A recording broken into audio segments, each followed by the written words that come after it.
Hi everyone, this is Alan McKay. Welcome to episode 56. I'm interviewing Ash Thorp. Let's dive in.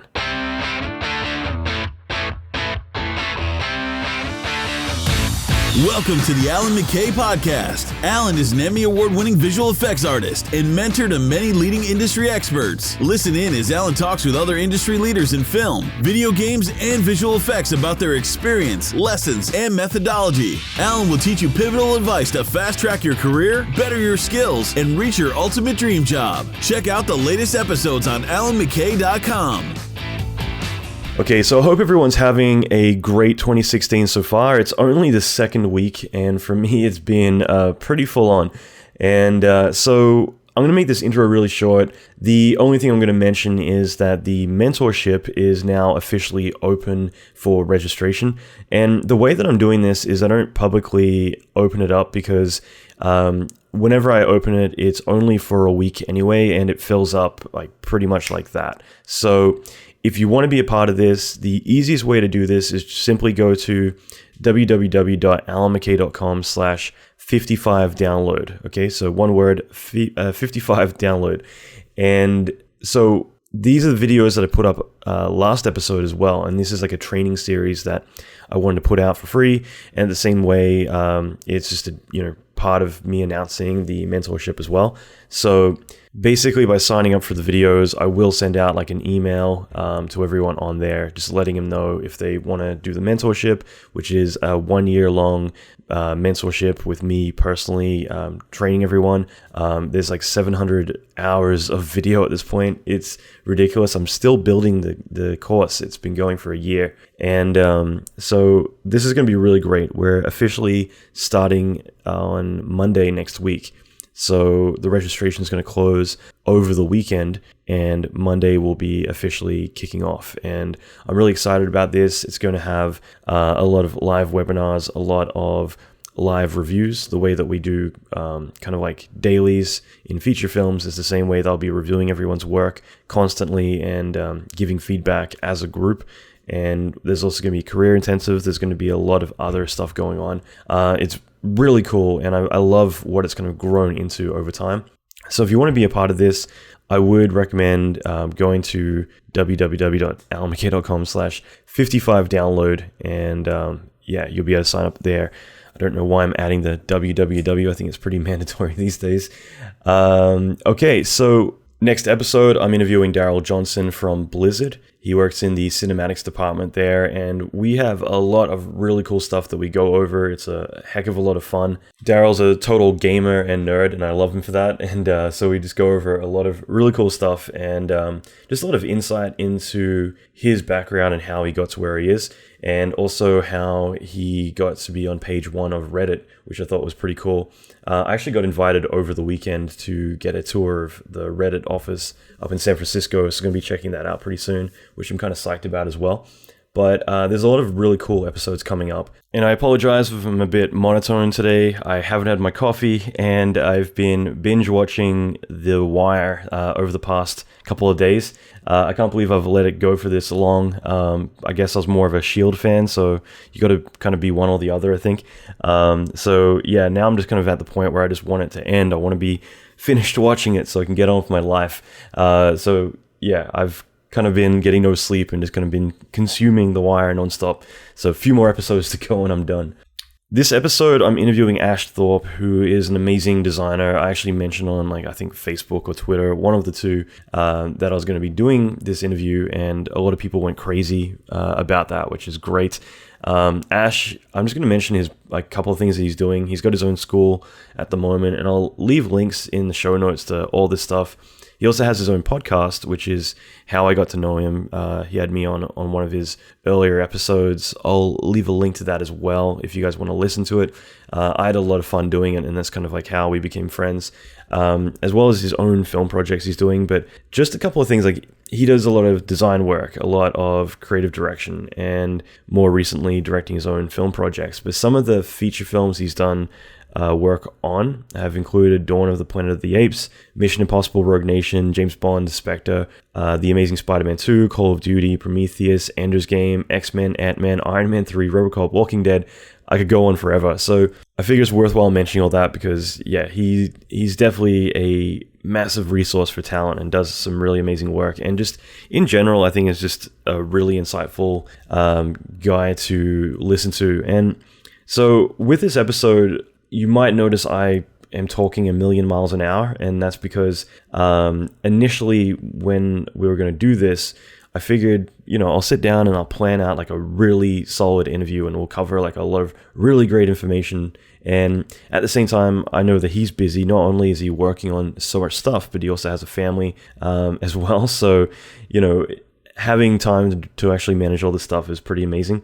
So I kind of wanted to jump in and like rush through as much as we could. And I kind of ended up just giving up on that idea and just going with the flow, which is what we should have done anyway, just because I think, Ash and I talking, it's probably always going to be the best way, just because rather than talking about like work or other crap like that, I think that getting a lot of insight into someone like Ash, just, in general conversation is a lot more insightful anyway. But maybe I'll get a chance to actually do that, my interview next time around instead. Either way, let's just dive in and get started. I think this is a really great interview. There will be a lot of links, so I'm going to be putting those out as soon as possible, but I will link to all the key stuff right away. And then that includes like the interview we did, his podcast, his film projects, his website, social media, all that good stuff. And I'll follow up shortly after with a lot of the additional links that we talked about in the podcast, like books and other stuff like that. Okay, so let's dive in.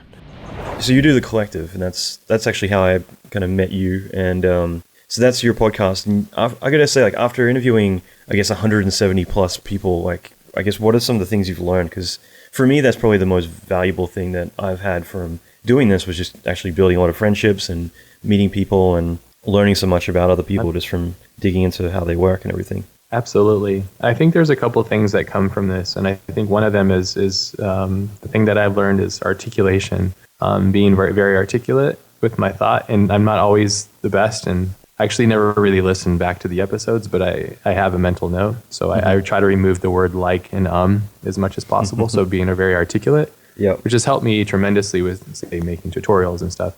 The other thing has been listening. Listening is a very unique skill set, especially nowadays, I feel. So those two things have been really key, pulling out and extracting information in a very casual way, so it doesn't feel enforced and are pressured, or it's just clarity of thought, and get better at that. So it was more or less I had a fear of public speaking and a fear of exposing myself and my opinions, kind of, and so I did it because I was afraid of it, and that's the only way to do things, so. Did you find it helped with your public speaking, getting to do more of these? I mean, when I spoke to you, I don't know what episode we were at, but like, I felt like you were probably one of the, not even just confident, but you made, I think, other people feel a lot more calm just by talking to you. So you had a really good presence about you.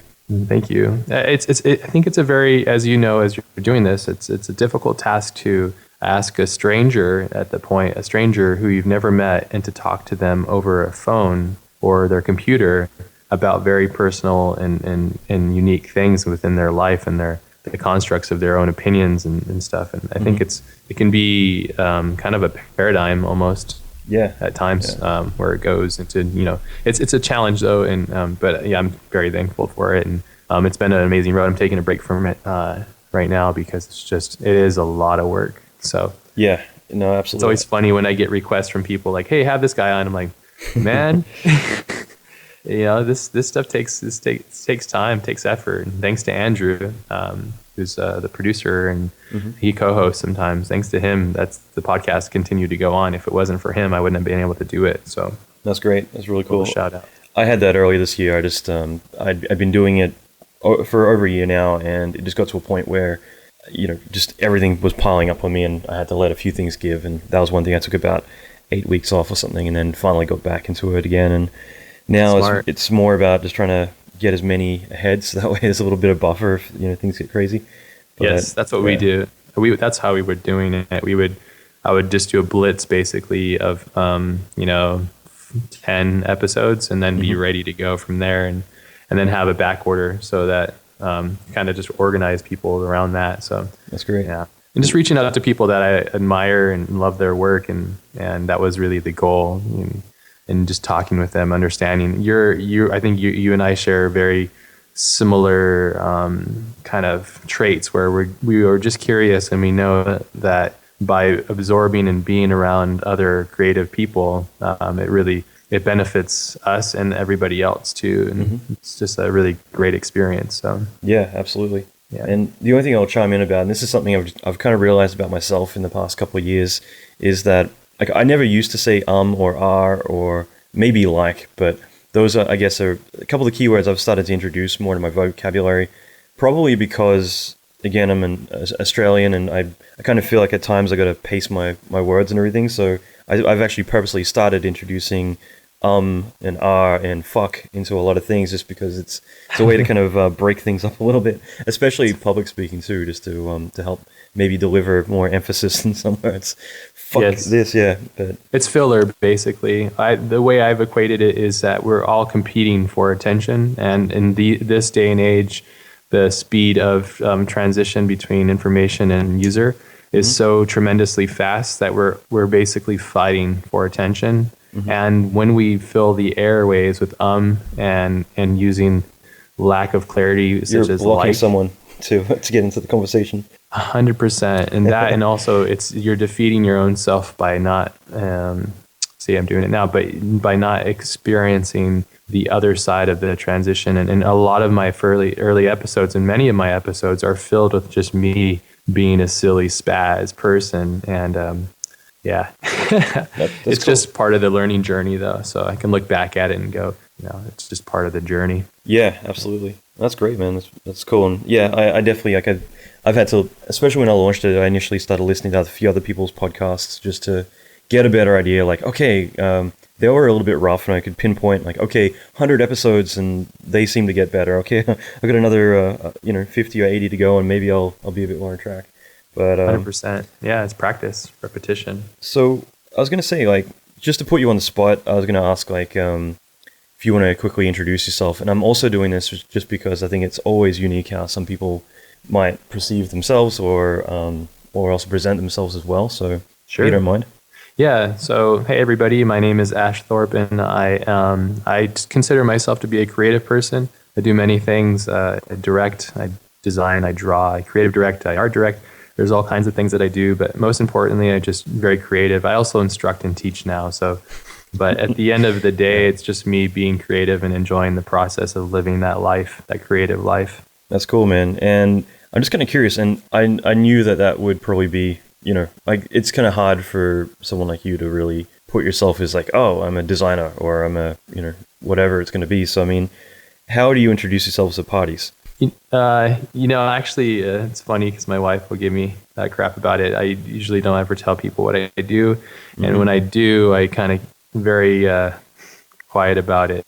I just say, I work in the film industry, and that's pretty much all I say. And if they're curious beyond that, depending on their interests, then I can go into further explanations. But usually I just say, I just work in the film industry, because that's usually the general thing, even though I don't only, but yeah, that's kind of the way I introduce myself. But honestly, I try not to bring that up too much when I'm around, like, what I would consider the normal people, because it's different. It's a different thing. It's, we understand we live in a completely different kind of world with all this stuff. So that's cool. Yeah, that's exactly the same for me.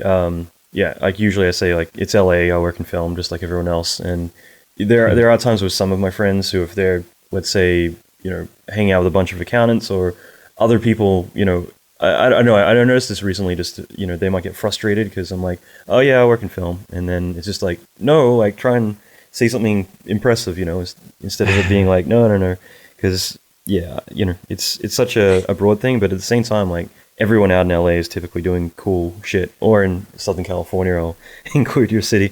So yeah, I mean, like, there's plenty of interesting people, so it's great, and that's really cool, man. So I'm just kind of curious, like, for me, for everyone else, like, how did you, I guess, start out? Like, what's a bit of your origin story in terms of getting to where you are now? I grew up really. I was raised by my mom. I never knew my birth father, and my mom and I were really close. And my mom is a bit of I consider her a vagabond. She liked to travel a lot, and I would travel and go to different schools all the time. And I don't know. Every year we'd probably move every 6 months or so, and so I'm going back a ways because I'm trying to explain why and where this all comes from. One of the things in my childhood was we didn't have much at all. We were very much on the lower class of in society as far as money wise. My mom, bless her soul, is an incredibly hardworking person, but it's really tough to raise two children by yourself. And I don't even know how she did it. Hats off to her because it's amazing.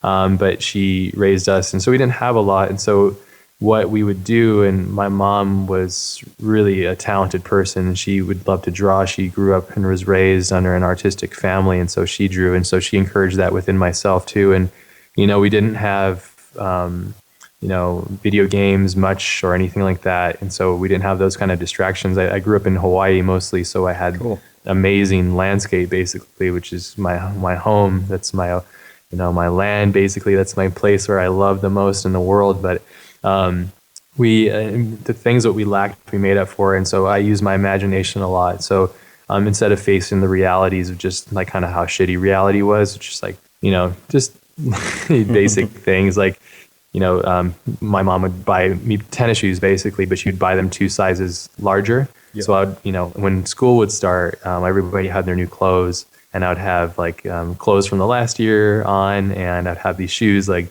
2 sizes too big, and it looked like an idiot in comparison. So being made fun of was a typical thing, and getting used to that. But not to go into that because there's plenty more of that stuff. But more or less, I would kind of escape reality by entering my own imagination and exercising that. And I was really reinforced by my mom and friends and people at school, like, you're a great artist. Hearing that so many times, thinking, okay, I think this is something that I could pursue. And so I pursued that in a way where I was just enjoying the process of it. But I was from such a lower class kind of upbringing that I didn't know how I was going to transition that, So, but flash forward, I put myself through college. I got 2 degrees. I moved out when I was about 14, and I just been kind of like just a self-made person ever since. And the break into the industry came about. I had this is my story basically, but I had been working at this design studio, and it was a really great job, and I really loved the people, and I really enjoyed the process of doing the work there. But I didn't feel that I was fulfilling like my inner calling, which was film. I always loved film. I loved Star Wars and things like that. The art behind it, I was always just fascinated with that through my entire childhood. I remember spending all the money that I saved up on my like paper routes and stuff to buy Imagine Effects magazines or effects guides, or I forget the name of them, but they're really amazing. But it was just great to read that behind. Wow, like they made that in computer, or I'm a little kid in Hawaii with my mom doesn't know what this stuff is, so I was seeking it out at a very young age, trying to find out more information about movie magic and stuff like that. Yeah. And that's what I knew I wanted to do. So I was working at this job. It was comfortable. Life was good. There wasn't too much stress going on. And this is right around when I met my wife. And I was like, okay, if I'm going to do this, I'm going to do it now. Either I fulfill my destiny and fulfill my goals in life, or I don't at all. And so I basically spent 3 months. I worked out a plan with my wife. I spent the 3 months working after the girls went to sleep. I would spend, up until about 3 o'clock or so. From like 10 o'clock to 3 o'clock at night, I would go and start studying and learning and getting better and try to build a portfolio. My whole destination was about making a portfolio to attract attention that would give me a job that would open up the door and then get me forward, So I stuck to my plan. 3 months came up. I had the work, and then I sent it out to every studio, hundreds of studios. And I only got one response back, and it was from the studio that I wanted to work with anyways. It was with Prologue. Good old log. Because they do, at the time, they were they were doing the stuff that everybody wanted a piece of. They just had this amazing group of talent there.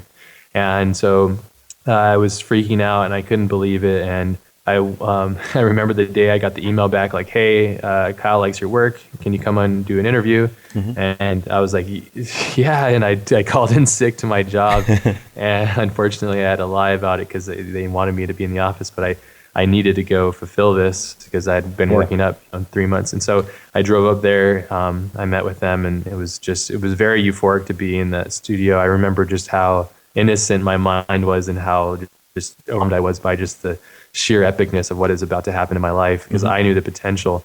And they interviewed and they said, okay, well, we like your work and we'd like you to start, and we have a position for a junior designer. When can you start, and all that stuff? And I was like, oh my God. So the biggest problem though of this is I had some of the best news in my entire life as far as my career in art. I finally had a chance, right? But I'm down here in San Diego, and I couldn't move because my wife and I, we have split custody with our daughter from her past marriage. So I couldn't necessarily, we couldn't just move and uproot everything and bring her up there. So I was basically kind of latched and stuck down here, which is okay because I love San Diego. I'm not a big fan of LA. So what do we? It was a big conversation because I was just getting started to be. I believe we just got married, and I was already basically saying I'm going to have to be gone. Yeah. Because it's just the commute was insane. So, my wife and I had the big argument. Sorry, I don't mean to interrupt. I was just going to quickly say, just for anyone who's not familiar with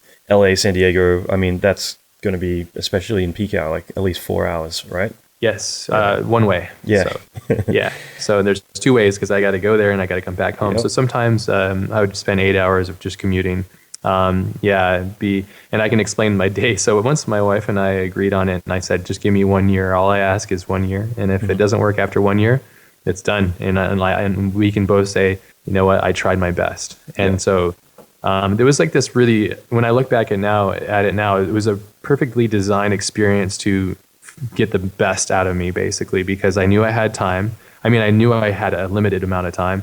And I had the pressure of just the future on me, I wanted to provide a really great living and a great way of life. I knew that in the film industry, although it's very hard, it can be very lucrative depending on what you do and how you fulfill your thing. So I said yes to the job offer. I got my start and then my start date. And so this is an average day, and this is a year. Okay. So I'll just break it down really simply. I had driven my car up to the center of LA, so I left that in the center of LA at the train station. We're in the main city hub of LA. So in the morning, my best friend Nate, he would pick me up in his car, and it would be, I think, 7 o'clock. Yeah, 7 o'clock he'd pick me up, and we'd drive out for about 15 minutes to the train station because he worked right next to the train station. Ironically, it was perfect because I couldn't ask my wife to do it because she had to take care of the school and stuff. So he was able to take me in the morning, drop me off to the train. I get in the train, and the train, if nobody throws themselves in front of it, there's a monthly fatality. Basically, people would die in the train. Once a month, I would have to encounter that, which is horrible. It's just really sad. But I get on the train, 2 hours, then I'm in the center of LA, and then I got to drive from the center of LA out to Marina Del Rey, and I drive out there. The 10 is just a nightmare. Yep. So I take the 10 out, and so by the time I would leave my house, I'd leave the house around 6:45 to 7, and I would get to the sitting in my desk at 9:45 or so, about so. Then I'd work through the day, and Prologue is amazing. It's an amazing place where you can just work and you can grow and gain skills, and it's awesome. And so I was there to work, and I was there to get better. And so I was there working, and I'd work until I'd stay there, work, I would eat there, I'd eat my dinner, and I was just really dedicated to everything that I was doing. It was really important. And I would leave at the last train, so I didn't want to hit the rush hour, so I would leave Prologue, I think, around 9 o'clock at night, race over to the train station, get to my train, the last train that goes down to San Diego leaves at 10. I get on the train, take the train down, get to the train station around 12:15. Then my wife, who would pack up Kira, and when Kira was I think she was like 3 years old at the time, she was still very small and just like kind of an infant. She would put her in the car seat, and as she was sleeping, come and pick me up. It would be like 12:30 or so by the time to take me home, and I would fill her in on the day, and then I would go take a shower, go to sleep, and then go to sleep around 1:30 or so, and rinse and repeat through the whole year. Yeah, that's brutal. And so, I mean, you're not really seeing your family except on weekends. Yes. And I'm not seeing my friends. And just to give you a picture, prior to this, it was just my friends and family. It's like I was into cars, friends and family, and just, enjoying the casualties of an enjoyable life, which with less stress and rest. And sometimes I look back on it and I think sometimes I might have made a mistake, to be completely honest, because it is so difficult to juggle all this and make it work. And it's very taxing.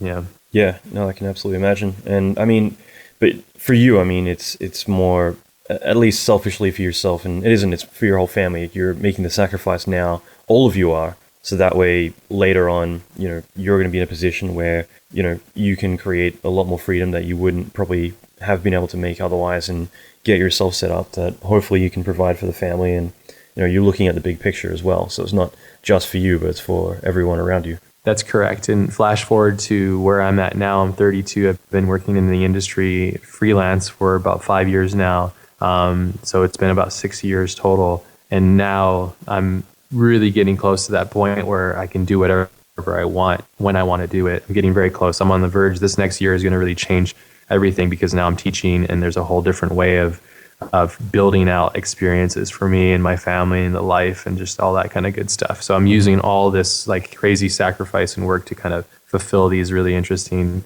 new avenues of life and just existence, basically. Yeah. No, that's great. Like I've always said this to a lot of people that, you want to work hard when you're young rather than having to work hard when you're older, So you want to put in that time. You don't have the energy. You just really don't have the energy. There's only so much that you can do in the day. And if you are using all of your energy, you just really don't. When you get older, you're just a little bit more tired. It's just a little bit, not much. It's mostly mental, but it's not as easy. Your cells don't regenerate as fast, and your body isn't as new. And so things just take a little bit longer. So yeah, exactly. And I mean, by investing that time earlier on, it's more, you're creating the freedom so that way later you don't have to work as hard. Whereas, if you kind of slack off when you're younger, then, you could very well be sitting at the computer. I mean, I'll say that Prologue, for instance, there was one guy that, Prologue is a great place. It's a very creative place, but there was one project where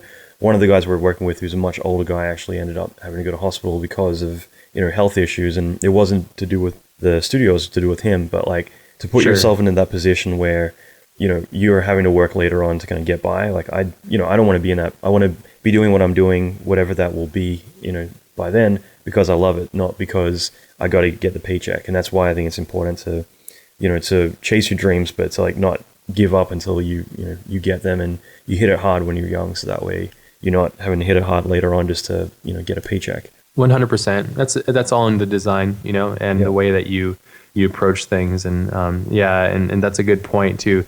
I want to clarify all these things. These are all my choices. They weren't like, Ash, stay until 9. If anything, they were like, go home, So these are all my choices, and I was openly and willing to put in the extra work and the extra hours, because I knew how much was on stake. Because if I didn't fulfill this, if I didn't work on every project that I could and overflow, basically, because I was, a lot of times, the most often thing I would hear from everybody there was, Ash, slow down or stop, trying to do everything. Yeah. And in my mind, I'm like, I understand that, but I'm here to work, and I'm here to build this seed. Basically, I was there to create the seed that was going to eventually become the tree that into which my life is now. Yeah, no, exactly. And no, I think it's kind of spooky, actually. Just I think we've talked about this before, about like, very similar. Yeah, it's creepy. Everything you said, minus the degrees.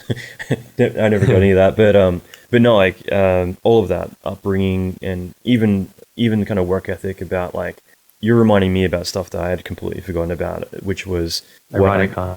Yeah, well, no, more just like the time and accountability. Like, there are things that I gave myself, like, me quitting school. I want to be realistic about it. It's like, I'm going to go and chase this dream of being an artist, but I want to be real about it. I don't want to go and chase something that may be unattainable. So, giving yourself that 3 months, which was, I think it was 6 months for me. It might have been 3, but same deal. Is basically like, you do it and you give it everything you got. And if you don't achieve what you wanted to set out to do, then it's time to look at, doing something else, just because I don't want to be that high school dropout who didn't amount to anything. And Yes. I think with you, like having that 3 months with kind of the, if you fail, then this is the repercussion to make you accountable. And then same thing again, it's like, I'm going to do 1 year, but it's for this greater reason. And again, if it doesn't work out, then it's time to switch gears again. And like that is going to put the fire under your ass to really, give it everything you got.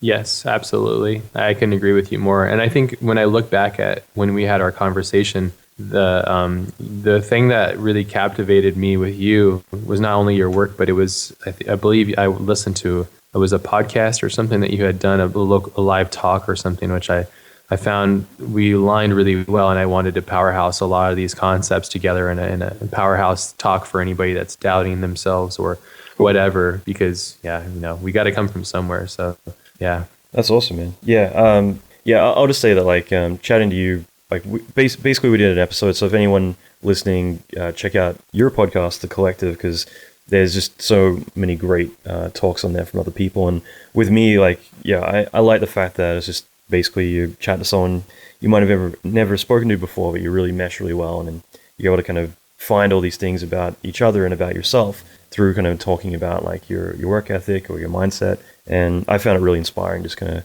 getting to know more about you. And that's why I was kind of excited to do this one, because like I said before, like I'm kind of pissed off I didn't do it sooner. I'm just like, holy shit, this is going to be fucking awesome. So thank you. That's cool, man. Like even with Kyle Cooper, who's the owner of Prologue, like I remember when I was 18, there's this girl, Naomi, she's a director in New York now, but like she was a motion graphics designer I knew a long time ago now. And I just remember her telling me about her watching the making of Seven, and how there was this designer who was really amazing and went through the whole process. And it was kind of funny, when I was working at Prologue, that's when I found out like Kyle Cooper was the designer, and having that kind of full 360 of, being like, oh, like I remember being 18 and hearing all about like this amazing dude. And, then it's like kind of flash forward to here I am in the other side of the world, like working with these people. And it's just kind of makes you kind of, at least for me, I felt kind of appreciative to be around like, some pretty amazing, talented people, and I get to do that every day, which I love, just to get to experience that. So it's awesome. Very fortunate, right? 'Cause that's the beauty of it too. Being close to amazing people it makes you amazing. That's how I feel. When I was able to work with Neil deGrasse Tyson, there's an aura and an energy. If I'm going to speak, like in a hippie term, but being honest, there's an energy in which he produced and put out that was amazing. And it's awesome to be around people that are really doing great things or positive, or have been in your same shoes and further beyond you, and just really soaking that up. Because at the end of the day, there's a lot of universals I've found in this universe, and one of them is time and how we use it. I always say the richest man and the poorest man or woman, both monetarily and spiritually, are sharing the same currency, and that's time. And what you do with that time defines you as a person. Whether you want to sit around and squander it and bitch about stuff and argue and be non-proactive, or you want to grab life and shake it and make it your own and mold it and love it and be a part of it in the journey and enjoy that. And then that's a choice. Also, I always say happiness is a choice. Like that's all about, I always have to catch myself saying that, because I often kind of get lost in the matrix of, oh, this is a bitch, or this is difficult, or this is so hard, or this is fucking killing me. And then I have to think, oh, I'm not saving lives. I'm not curing cancer. I'm not changing the world. I should chill out a little bit. It's like topography, but there's the level of passion, so. Yeah. No, again, it's scary because pretty much verbatim, it's exactly my mindset, So, I mean, no, it's awesome, man. Like, It's really cool. What are like some of your favorite projects to have worked on? Like projects that I have personally worked on? Yeah. They're all so different, and they all have their own dynamics with different teams and different people for different reasons. If you were to top three to rattle off really quick, like I'm trying. I think that Anthony and I just got back from shooting our Lost Boy short film, and that's going to change my life for sure. So that's one of them, because it's just like the world inside my head out there for you guys to see. So I can't wait to show that. And that's kind of a bummer because when this part shows out, it's like you can't see it. So that's one of them. I really enjoyed the process of helping Simon and the team out with designing some of the stuff for the title sequence for the X-Men film. That was a lot of fun. Cool. It was just a small team, and it was really worked really well, and it was really enjoyable. And then I think another one, also like the off-title sequence, but another one is the working with Chris Ironman and Anthony and all my friends on the piece for The Martian for Ridley Scott's film. Just because Ridley loved it, Neil Tyson, I got to direct one of the smartest people. I got to tell, try this over here. And it was an amazing experience, and working with the amazing, talented team out at Juice and Poland and all of those guys, and just everybody. It was one of those projects that just kind of came along naturally, and Chris and I just gelled so well, and we just had a really symbiotic, great double. Because we were together, we were both supporting one another, and it's just a beautiful experience, really. And just overall, it was an amazing experience. I'm very thankful to have had it, because it's more or less aligning with where I'm going with my intentions and stuff. So that's great. That's really cool. And just to kind of keep moving forward, but like, what were some of the big challenges on those particular projects? And I guess what were some of the lessons learned?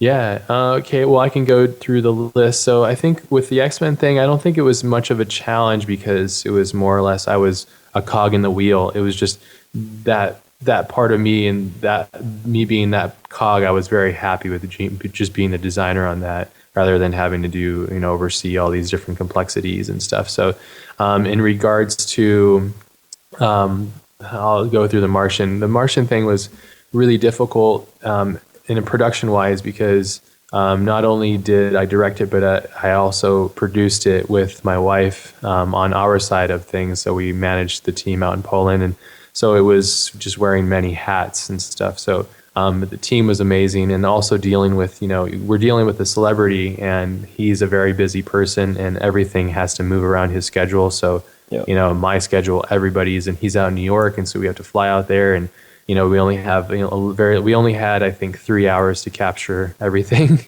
And wow. it was really, really, we were moving fast, and we had to do so many things to, we had to do previs with everything, and everybody had to be exactly knowing where they needed to be in order for it to work. So it had to be a very well-oiled machine in order for it to work. But I think dealing with some of those, and just, there was, I think for a while there, we didn't know if Neil hadn't even agreed to it. For a while there, we were already pretty deep into viz dev and getting everything fleshed out, and so we were kind of in a very flux for a while there. I was getting very paranoid and like freaking out. So there's a lot of things in that capacity, and also taking these amazing assets from Framestore or MPC, like the spaceship, and just that asset alone, I think it was like a terabyte or something crazy like that. So getting that over to Juice, and then having them put it into their system, and then their pipeline and everything, and having issues with render farms, and just, like some of those renders, they'll take a day, a frame or something like that. You know how it goes. So,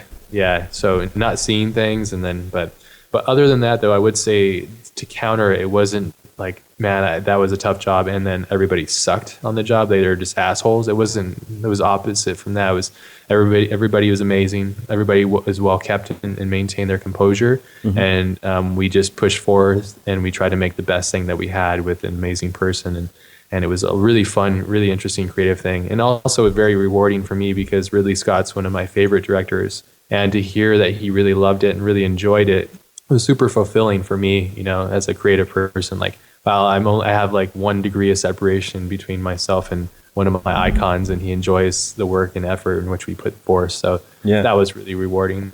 And then I'd say with the thing with Lost Boy, I think the thing with building your own IP is it's very difficult, because you have this world with all these very subtle nuances and fidelities inside of your mind, and conveying that and getting that out to teams and people. I've learned so much about just how to communicate, how to, I've actually started to realize really what a director is in my own definition, which is a facilitator of potential and a communicator of such. So a director, I always thought in the beginning of my in my mind, I would say, oh, I want to be a director. Why do you want to be a director? Oh, because you can control things. I'm a control freak. then the more I realize it's a director, and it's not necessarily about being creative and drawing things. That's more of like the production designer or the art director and stuff. That's more or less kind of what I've been doing for the couple of years. But as I'm moving into directing and working with the actors and working with my DOP and working with my co-director Anthony, who him and I are very much twins in many ways, and it's a really beautiful experience working with him always. But like just facilitating that communication, facilitating that potential with the team, and communicating that. So bringing forth the world in my mind, because at the surface it could be very cliche. It's like cyberpunk. You have these things, but in my mind, in the way that Anthony and I see it, is completely different. It's very, very different, very authentic in our own mind and our own taste. We always say that we are kind of nerds with very contemporary approach, though. So our approach is very contemporary. So we're taking something very nostalgic and nerdy almost in the surface, but we're bringing a whole different. What does David Fincher's cyberpunk world look like? What is that? It's more or less in those lines. A David Fincher, or what would Stanley Kubrick? How would Stanley Kubrick approach these things? Yeah. So very similar to that. So, but the challenge is, like I said, bringing forth that, and also money and budgeting and time. And when you have something that isn't proven, you got to have a lot of trust in a team and a group of people that are going to say,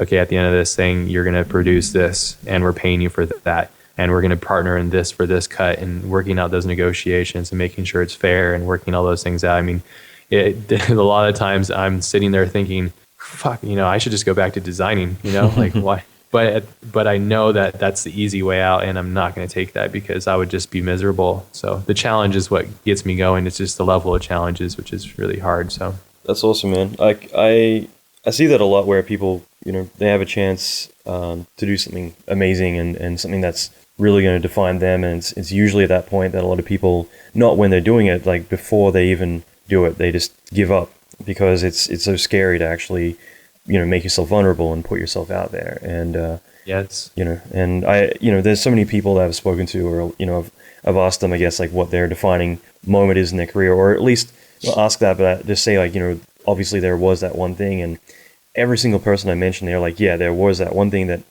for me changed my entire career and really shut off. And it's always that risk that you got to do. And I always see the people who said yes are the ones that are doing amazing things, and it's the other ones who are like, I'm going to go back to what's comfortable and not scary. Yes. They're the ones who are going to end up regretting it for the rest of their life. Yeah, I remember hearing, I learned a lesson in I believe it was high school. I think it was a freshman or senior. Actually, I think it was the senior year.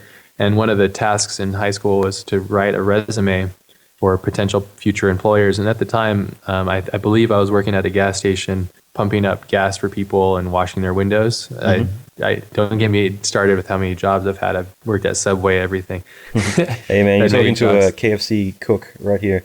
There you go. Exactly. We're torn from the same cloth. And so I forgot my train of thought, but basically saying that, the lesson that my teacher taught me. I had a couple really amazing teachers in high school. I'm very fortunate for them. And that one teacher said, it's okay to embellish. Just be honest about your ability to fulfill those things. So basically what he was saying is like, fib it if you have to, or elaborate if you have to, so you can oversell basically what it is, because no matter what, if you have the ambition, and I think I've taken on jobs as a freelancer too, saying, yeah, sure, I can do that. And I'm in my head, I'm going, why the fuck did I just say that? And then through that I grow beyond myself and find a way to, okay, I can't do this, so I'm going to Google it. Like literally you can Google and find pretty much everything you need to get you started with whatever it is. And then the journey will take you forth. But absolutely, I couldn't agree more. Being action oriented and action set and working on that, I think that's 100% important to succeeding and pushing forth and living a life worth living. Well, it's just like what you said before about, essentially giving time constraints to everything has kind of been, I guess, one of the big things that allowed you to kind of really, make those big strides. And I honestly do think that, it can be okay to say, yeah, I can do that. And then, you've got two hands, you've got 2 feet, you've got a brain. You can do what everyone else is, capable of doing. So it's just a matter of, that's the time it's going to put you to the test. And, if you're just going to stick in your comfort zone, it's going to be easy for you to kind of go with the flow. But those opportunities, you're either going to fail miserably or you're going to succeed really hard. And maybe no one else is going to know that big success that you had, but secretly you're going to be like, fuck, I just managed to pull this off when, there's no way I would have actually thought I've ever been able to do it, and those, internally are the ways that we're going to keep moving forward. So you got to take those risks. You got to make yourself vulnerable. So that's good. Yes. That's really good. I agree 100%. I think those are, the moments of growth. I had an epiphany actually on my drive back home, and I was thinking about this call, and I was thinking about just the idea of struggle and challenges. Right now in my life, I'm dealing with more struggles and challenges. I feel like I'm back in prologue, but even further because I'm ingrained. This is my prologue, so it's becoming more just insanity basically, and dealing with every day has got some unique, authentic thing that I've never seen, and I'm experiencing. I can either reject it and get freaked out about it, or let it defeat me, or encourage it, let it in. And what I was going to say, and this is something that I remember hearing from Arnold Schwarzenegger. Either you love him or you hate him. He's a successful person, and he said that when you encounter something, struggle or challenge, what you should do is embrace that. He said that in his career, when somebody would say, "Oh, I'll never do that. It's too hard," he would say, "Well, that's exactly where I'm going." And I would say inside of your own self, that's actually a trigger. When something gets really difficult or challenging for you, it's actually like you're striking gold, and it's your perception of seeing that. So if it's really a struggle and a challenge, it's basically like you're finding gold within yourself. Because whether you, let's say you're walking, the analogy would be you're walking on the surface of the earth by yourself, and then there's gold underneath you, it is there, but it's really deep, and so you have to go, okay, well, how am I going to get 20 feet down underneath this ground? I don't have any tools, so I got to get the tools, I got to set up camp, I got to get myself ready, and I got to go through and dig each, I got to keep digging this hole until I can get to that gold, because that's my purpose, right? Yep. You just have to be clear about your purpose. But what I'm getting at is if you don't do that, then somebody else is. And I think the thing that's interesting about what we do as creative people in our industry is it's very progressive, and it's all about the next person turning out the next interesting thing that is going to set the bar. And bars are set every year. Like, wow, did you see that? Oh, did you see that new program? Do you see what this guy's doing? Think about prior to ZBrush, for example, and then how revolutionary ZBrush is. And then if you think about like 3D Coat and Marmoset and the whole new wave of things, or the new sets of tools, and like say like V-Ray, for example, or I'm using Octane, for example, right now, which is I'm working at my house with the potential of a superpower, basically being able to render and build things out just by myself at home, utilizing these skills and techniques. It's not easy, but to go back to the idea and the analogy is that very tough things, when you feel like it's very tough, just you gotta keep going, because you're gonna grow from it. And trust me, I know for a fact, and I bitch all the time, and I'm like, fuck, this is difficult, Like, I just went through some of the most difficult things because of the school I was teaching. I haven't taught before, so I was teaching, which is crazy. It's very difficult, incredibly difficult. And then I'm also a student under Mache, who's incredibly talented, and his class was incredibly difficult for me because he's teaching me 5 different programs and also like very high level things, and he's expecting great things out of me. So, and I've never really done any of those things, so it's like no pressure, freaking out. Yeah, no pressure, exactly. And so I'm a student, I'm a teacher, and I'm also a mentor, and I'm mentoring people through my process of and I'm a very abstract thinker, and I think and work in a very unique way. So I was trying to figure out a way of dynamically explaining how I do the things that I do. And thankfully it's come across, and people are getting amazing fulfillment out of it. It's definitely difficult though, so, but I'm not shying away from it. Basically, I'm facing it head on, and it's paying itself off in dividends, because it's an experience that's very difficult, and it's giving me so much power basically as a person. It's so exhausting. I noticed you do live classes as well, and I did one the other day. It went for 7 hours, just interacting with. It ended up being just like a shitload of students, and making sure that everyone gets what they wanted from it. And I was saying to my girlfriend the other day, I don't think there's anything in my life that's more physically exhausting than that, because it's not only talking or whatever else. It's more the connection with everyone, and making sure that you're able to give solutions to everything they're doing, and you're doing it in real time. And but I mean, it's so fulfilling at the same time. There's nothing for me I've found more rewarding than getting to help people get their dream job or anything else. I completely agree. And I think teaching and the act of teaching and explaining your knowledge and and explaining how you do things, whether it be intuitive or tool-based.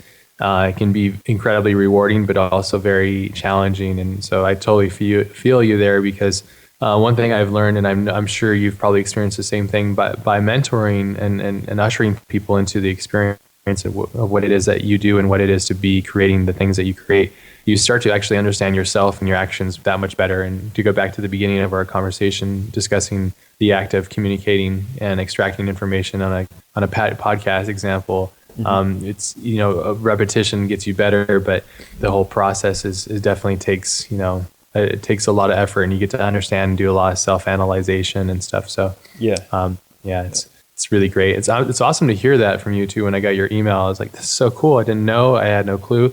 I just live in my little pocket of reality sometimes, and I forget that there's this epic madness going on all around me. So I'm the same way though. Well, thank you, and likewise, man. Like that was the thing is, when I spoke to you briefly, you're like, oh yeah, I'm really busy with this stuff, and I'm like, oh shit, that's like I had no idea. So and I'll just say this, like again, we're both busy, and like we both kind of. For me, I never really go online. Like I was talking to a buddy today, and he's talking about like, all these movie trailers, and I'm like, man, like I don't really go on the internet to look for stuff to do. It's more a chore to me. It's not like I'm welcoming distractions. So I don't. Yeah. I'm kind of out of the loop in a lot of things. And so when I first spoke to you initially, I didn't really know much about your background, and that was kind of it's kind of a good thing in a way, because when I initially spoke to you, a couple of years ago now. It kind of really blew me away. Like a buddy of mine, Raf Grizzetti, which you probably know as well. Oh yeah, really Raf talented is amazing. Dude. Yeah, and like same thing with him. When I first met him, it was his first time to LA. We're working at PsyOp together, and he's just like a guy from Brazil, and I just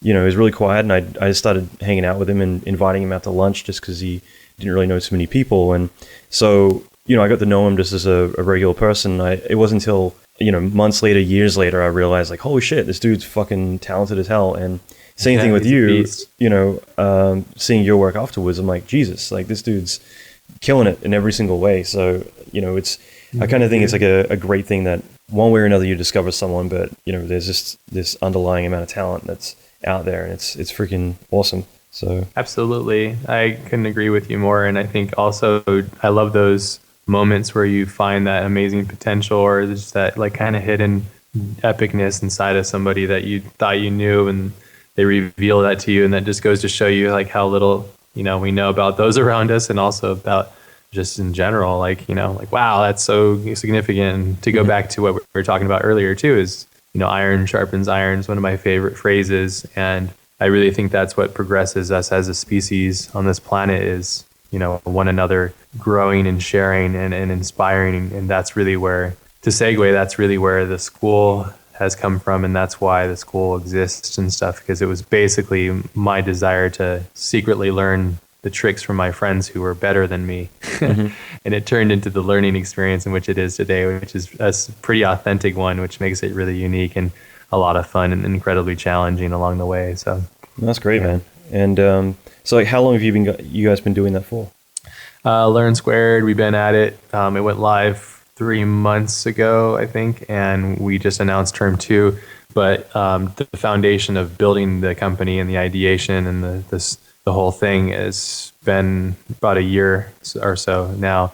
Because as you know, in order to set up the right pillars, I mean, we've had, I don't even know how many emails, how many hours of conversations just to get the constructs up, and thinking about the concepts and everything. So it's something very new and different. It's taking something old, but it's switching it and flipping it and trying something new with it. So, and that, when you're challenging convention, you have to look at every angle. It's, and find any of the pitfalls and remedy them prior. And it's actually, the school is working incredibly well. So yeah, thankful.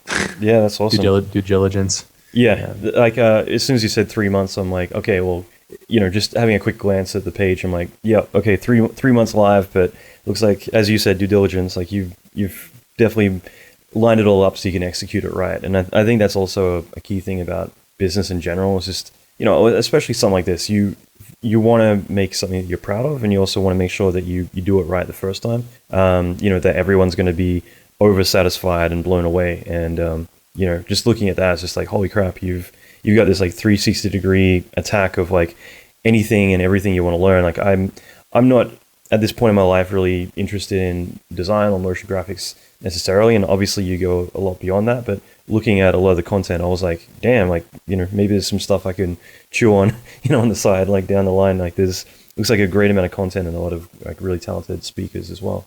Thank you. Yeah, we're trying to make a really diverse experience for people. So, you know, if you want to learn, 3D, or you want to learn, you know, how to conceptually think about how to problem solve, and yeah, that's definitely been our approach. So it's been really fulfilling. We have some really big things in the getting ready, aligning ourselves with good companies and good people, and underlying all this stuff is a lot of really good literature. We were just talking about a couple really key, almost. We were actually making it mandatory within our company that anybody that's working with us, fundamentally at the core of it, which is a very small team. We have 4 of us at the helm, and then we have a couple of friends and people that are helping us along the way as well. So it's about a 6-person team total, and then not including our extra teachers like Jama and Jinya and Altuna Bora. So we have them, but it's still very family oriented. But we were discussing a couple books that I'm not sure if you read, but I think you would really enjoy them. One of them is Good to Great,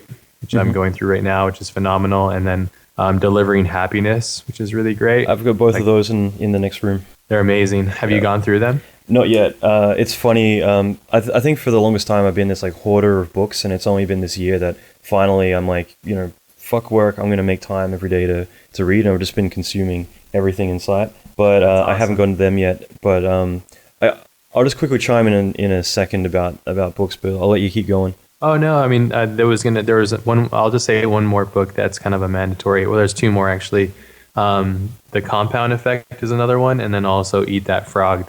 Those 4 books are kind of the pillars. I often have people ask me, and I think this is a blanket response to everybody that's listening to this, you know, what books should they listen to, or what, what's helped me get to where I'm at and all that kind of stuff. And honestly, I look at these books as a time machine, and also I kind of consider it like life. I was using the analogy today, like life is a fridge full of the best ingredients, every ingredient that you can imagine. It's all there. And these books are the recipe, basically. And you can either listen to the advice and see, like, you obviously have to be very picky and choosy about, like, you know, where you get your advice and sources from. But some of these books are scientifically proven or numerically proven, so they're valid, you know. So you got to do your due diligence to make sure that you're not just listening to some idiot throwing snake oil at you. You got to filter. Yes, exactly. But your filtration device usually comes from other people that are very successful.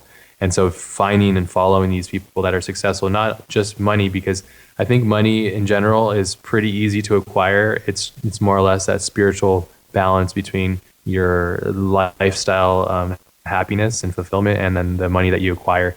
I got confused between the two, and I still do quite a bit still, because I come from very humble beginnings, and money is a very unique, interesting thing that I'm constantly kind of battling with, trying to figure out, you know, how much I'm supposed to work, at what point do I stop, and, you know, all those kind of little insecurities basically pop up and populate my mind and stuff. So, which causes, you know, bad choices and all that stuff. And I don't realize them until later, where I have self-evaluation, or I have a team of people that I love and love me and we care about one another and our success and growth as human beings and stuff. So that's a whole nother topic. I it's kind of frustrating, because I know we've got like such little time, and there's so many things. Like I kind of just want to round up like 100 more episodes just to cover. We probably stuff. have about 20 minutes. Yeah. Well, you know, I know it's not enough, and we could, if you want to, we can do like, you know, another round of it if you want. So honestly, I'd love to kind of revisit some stuff later on, and you know, even if it just means like, okay, like let's just focus solely on the school sometime, because I think that, you know, even just running the school, like doing the classes and everything, I think there's so much I'm sure you'll learn from, you know, doing that. One key takeaway I'll say about I've been, you know, doing like online training and all that stuff for, you know, over a decade, but it's only been the last like year and a half that I've kind of really decided I want to do something that's just, you know, put my heart and soul into it. And like the mentorship, just recording the content, I've put 700 hours of content so far, which is nuts. Oh my God. But crazy. Just going with what you had said before, like that's one thing I've learned is like I initially made this other course on programming, and that kind of paved the way to allow me to, like, financially to do the next thing. And you know, I've just found it as like, you know, doing all this kind of learning material for yourself is really self-rewarding, but the cool thing is that at least the additional financial part of it allows you to, focus on creating a better course the next time around. And it's kind of like this way of funding yourself to give a better experience each time. So it's, I've found to be really rewarding that way. Well, I found myself and my fellow founders, we found ourselves in a predicament where all we wanted was our time back, and we were thinking, why can't we, dedicate time to these things that matter to us? And one of the reasons is just that, the cost of living and making sure that the bills are paid, it can counter your efforts. And so absolutely, by designing and creating our own scalable business, it has allowed us to open up time away, because most of the time I would have to work on client jobs and stuff to pay the bills, because that's my bread and butter. Exactly. And that's changing. That's going back into what I think you're racing to, which is the entrepreneurial, self-fulfilling thing where the machine is actually helping you sustain your life. Instead of working for others, you're working for yourself, and you're building and developing something that's very close to your own intentions. And I believe that for me, personally is very fulfilling, and it's very challenging and awesome, so. Yeah, no, that's great, man. And just on the subject of books, because it's funny, you're talking about Arnie or Arnold Schwarzenegger earlier, and because I know you were saying I don't know if it's kind of cheesy, you like him or hate him. For me, I read his autobiography, earlier this year, and I've got that guy, oddly enough, has become one of my big inspirations. I think he's just, this amazing, especially when it comes to goals. And he's a unicorn. He's a unicorn. Yeah. Everyone sees him as he's this big action hero. Whereas it's no, this dude has goals, and every single one of them he freaking nails, whether it is I want to be Mr. Universe, or whether I want to, go and marry a Kennedy and be, become this powerful politician. And every step of the way, he's just been killing it. And it's amazing. Really enjoyed his book. It was really eye-opening. Total Recall. Yeah, it's amazing. Yeah. Yeah. And there's so many books I've read recently, but two questions really quick. One was going to be, you mentioned Lost Boys, right? That's your short? Yeah, that's correct. And we're designing that short to make for the feature. So you're shooting at the moment, is that right? We just got back from Spain. We shot in Spain, and we got back.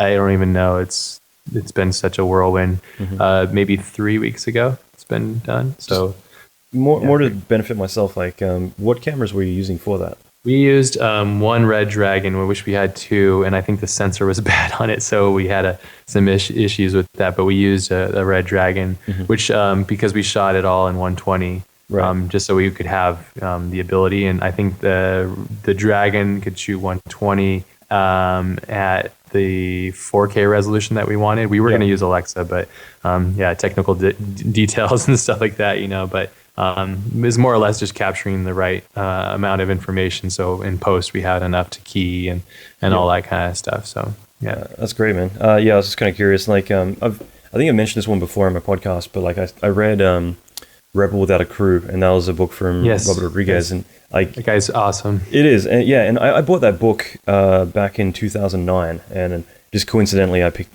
finally dug it out of my cupboard, and I'm like, okay, time to read this bad boy, and I ate it up in a day or two, and it was just freaking awesome.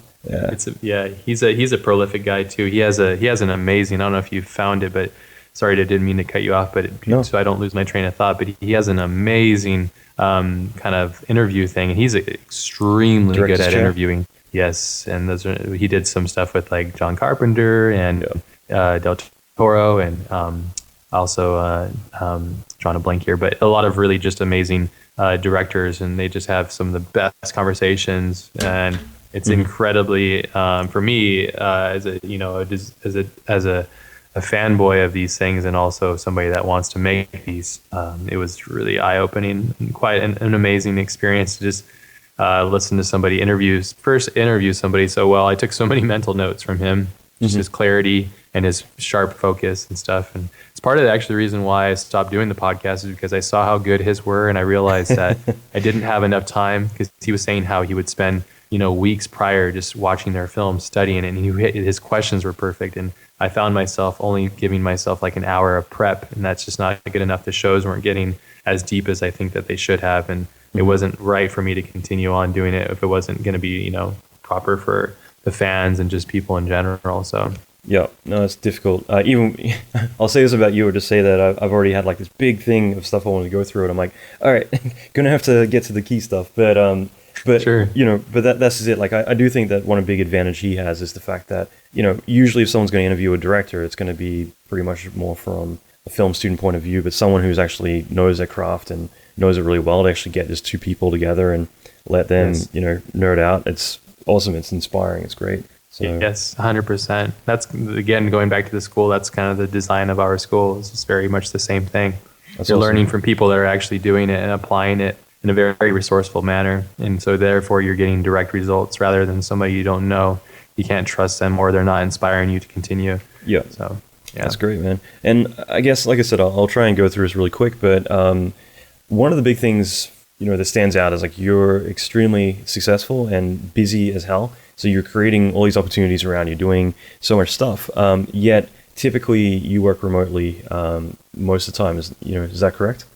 Yeah, I never go into studios. I actually avoid it like the plague, to be completely honest. Yeah. Not that I don't love it. I love being around people. I have my routine and my set structure at home, and I've gotten so used to it that I avoid distractions and stuff. And so, yeah, I've been working remotely just from my home office for 5 years now. And I've never had to look for a job. I just want to be clear with everybody. The way that I designed this experience and how it worked, and when I left Prologue and I grabbed all that work and all that potential and I released it to the world on my website, I've never had to look for a job. I've never had to ask for a job. And I think it's also in line with the fact that I was always willing to try new things and push myself. When I always make a joke of it because I guess the funny oddity of my career is that UI, for example, but I didn't even know what UI was before I said, yeah, I'll do it. And I just was like, okay, I'm going to just go full force at this and let it happen. And I think it was a really cool serendipity kind of moment where I was like, oh, I actually really love this. This is a lot of fun. That's cool. And it kind of came from there. So yeah, it's just kind of an ironic thing, I think. So. No, that's the same way. I've probably done 3 jobs. Like since I moved to the States, yeah, there's been very few. Like last year I worked at Blur on Halo for a bit, and the only reason I did that, and people were asking me like, why are you over here? And it's like I was lonely. I just wanted to do a job, around That's people. awesome. But Yes. and that's why I find it pretty fascinating because like obviously most people don't have that luxury, and I also like to work for myself because I know I can get a shitload more done Yes. on my own than I would be if I had kind of had to just fill in time for the sake of it, and Yeah. so I just want to nail this out for a little bit, but like one thing I'll jump onto right away is what do you think are some of the negative impacts of working from home? Only because Isolation. exactly. Social isolation. Yeah, social isolation or and not having proper feedback. And knowing that myself, I designed a situation in which I would get proper feedback from those that I admire instantly. So I have a really tight knit web of friends that I really appreciate. And the Collective Podcast was designed and originally because I missed that interaction with other creative minds. So it was a selfish endeavor in the beginning, and then it became, it eventually became the communities. And once it became the communities, it kind of got weird for me because I was like, oh, this isn't my thing anymore. And what is this thing, And I can't say what I think all the time because I might offend somebody, and so I got to be cautious, And so it became an interesting study of my own, things. But I think to answer your question, I think that's definitely one of the issues is isolation is not very, can be very challenging, I think, to be isolated. And then I think the other one is it can lead you to insecurities, like odd insecurities, mental insecurities, where even though, like I said, I've never had to look for a job, if I'm not getting like 2 emails a week with jobs that I'm turning down, I'm like, well, I wonder if people don't care or forget about me. And it led me to some weird like mental breaks, which I had to get past, which was more or less a confidence thing and realizing my own self-worth. So a little bit of that, but mostly just the isolation. So yeah, no, but I wouldn't change it for the world though. So exactly, I think everyone ideally would love that. I've interviewed a few people who are like, "Oh, I work from home," and everyone's like, "How do you do that? Tell me what to do." And sure, I get a lot of the questions about that too. Yeah, so you mentioned the word luxury, and I would counter that with an argument to the other side is that it's the only reason I'm not working at a studio now is because my life didn't allow it, and it wasn't necessary luxury. It was a choice. I didn't have a choice, basically. So like I had to work from home because all the shops are in LA or in New York or up in Vancouver or whatever. They're not in San Diego. Basically, we have one shop and it's down in San Diego, which is 30 minutes south from where I used to live, and that's drawing a blank now. Shiloh. So and I know Jose and stuff, and so but it was more or less like I just had to do it out of necessity. And what I would say for people that are like, how do you do it? It's like you just have to want it, you just have to want it like anything else in life and manifest it and make it happen. If you really do believe in it, you'll make it happen, Yeah. So. No, exactly. And that's what I mean. I think it's more the perception of it is more a luxury because everyone thinks like, that'd be awesome. I'll be in my pajamas all day and I'll play Call of Duty. And it's actually one of the... harder, actually. Yeah, it's so hard, and also means you don't have any switch. Like, there are so many negative things to it, and everything from if you're in another country or something, then someone's having a vacation, like, they got public holidays, Christmas, whatever. You might not necessarily have them in your country, and they kind of expect you to still work through those hours. And if you mention like you've got something in your country, they're gonna be like, so what? We've got a deadline, and just you're gonna have those insecurities. And like I actually want to talk to you about that later on because I watched a little bit of the YouTube talk you did earlier. That was an Adobe site, and it's funny because talking to you, there's more quotes and really just smart things you said during that, and also the podcast today that I've been writing down. It's just like, fuck, these are really insightful. I've got to write that shit down. Thanks so much. But that's just it. Like we all have that, and especially being working remotely. Like I haven't experienced this in a long time, but I used to have that where I would be like, oh fuck, what are they thinking of my work? Or they didn't reply to me yet. Like, what the hell's going on? And this is something that I haven't experienced in a long time, but there is always that miscommunication too. Because let's say, like, I know when Superman Returns, like 1,000 years ago, I would be uploading stuff to get comped or whatever, and then I'd be getting feedback, and they'd be like, this looks the same as a week ago. What the hell's going on? And turns out it was the exact same shit from a week ago because someone didn't get the latest element, and you're not there, so you're not able to kind of put out those fires, and so you're kind of always on the receiving end. And so there's all these different things you got to kind of battle, and the more you kind of build a process, the more you can kind of streamline it. But it's never going to be it's a lot more work to work from home than it's going to be there and just kind of huddle into the meetings. And and sometimes you have to over deliver because they're always kind of worried, like, what the hell's he doing over there? You know what I mean? So yeah.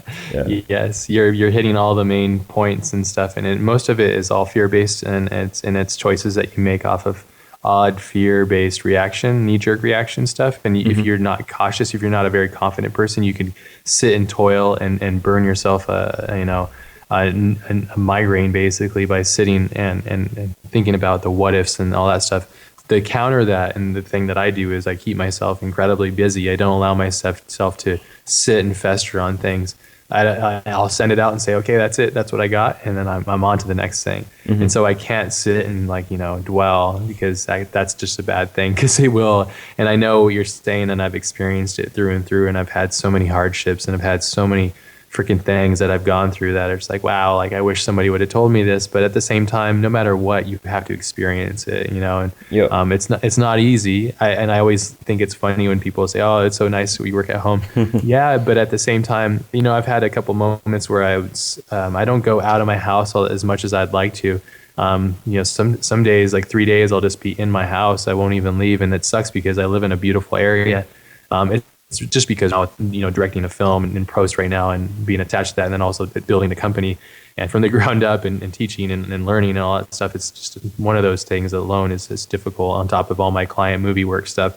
But I found myself thinking I'm too isolated, and I got to really self-evaluate and make sure that I'm not just becoming a hermit. And then I was out and about running errands just at a grocery store, and I was looking at the bagger, and I was thinking, man, I kind of want this guy's job, the responsibility level is just different. And it's just I think it's just the irony of being a human. One of our pitfalls is we always want what we can't have. And that's a good thing and a bad thing. And in that case, I think it was a bad thing to think about, So we are I was just going to say, we are in an industry that you can't really switch off. I don't think most people who don't work in this field really kind of get that, where they finish their job, it's like, I get to go home or party or whatever it's going to be, Whereas with us, it's usually like, you'll be there at midnight sometimes because you got that responsibility or maybe you just kind of can't let go of yourself. And so Yes. I will say that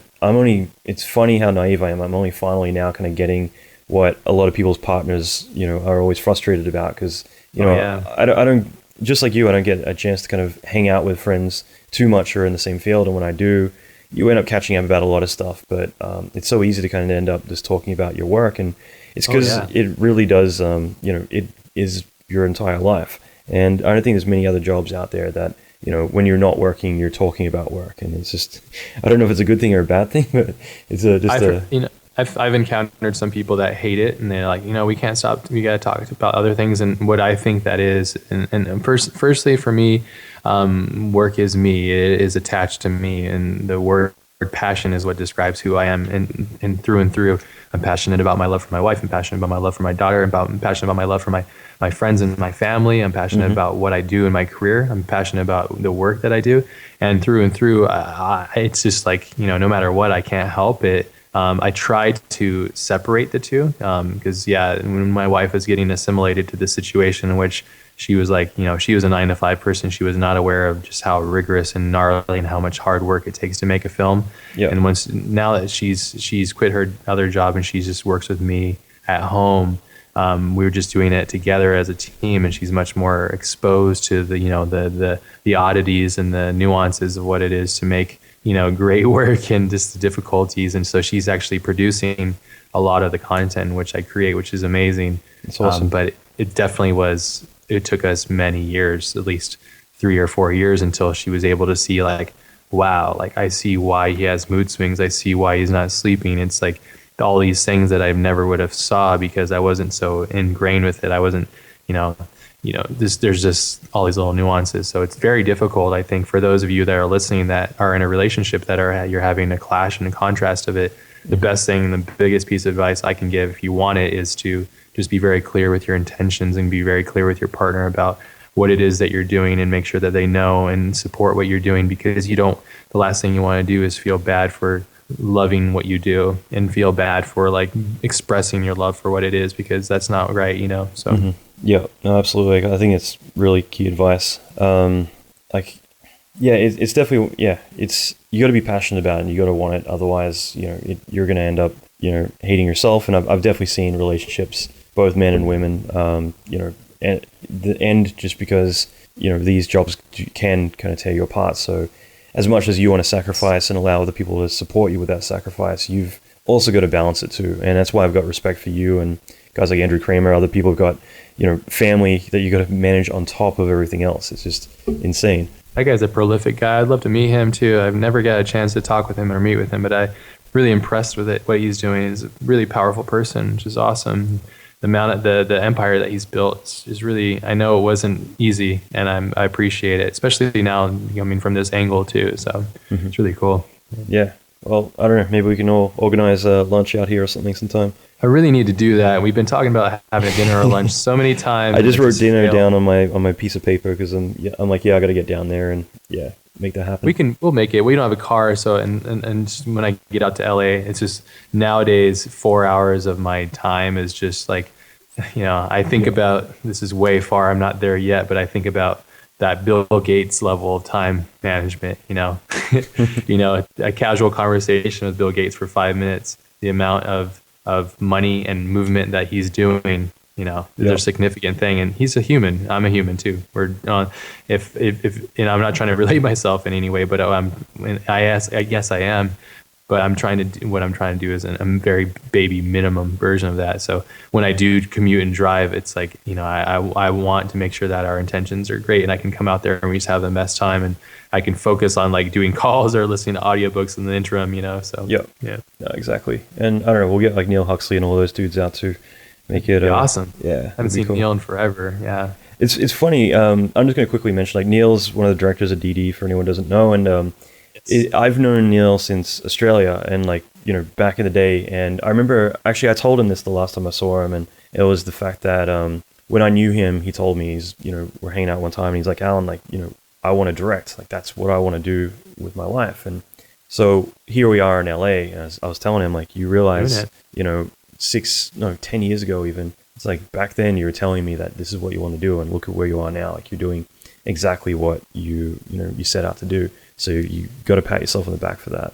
And the first time I saw him, I was with Chris Bond, who owns ThinkBox Software, used to own Frantic Films, and I went to one of his like big Hollywood parties one night, and we're sitting around chilling out, and Neil is just like turns to me, he's like, "Hey Alan, how's it going?" And I'm staring at him, and he had to like reintroduce himself. I'm like, "I'm Neil," like I knew, and I knew exactly who he was. It was just the fact that I'm like, kind of worlds colliding. It's like, no, like I knew you in a whole other world, and like, whereas Chris and all those guys like I've known for a long time, and this other world like Canada and the US, and it's just kind of weird to kind of see the two come together.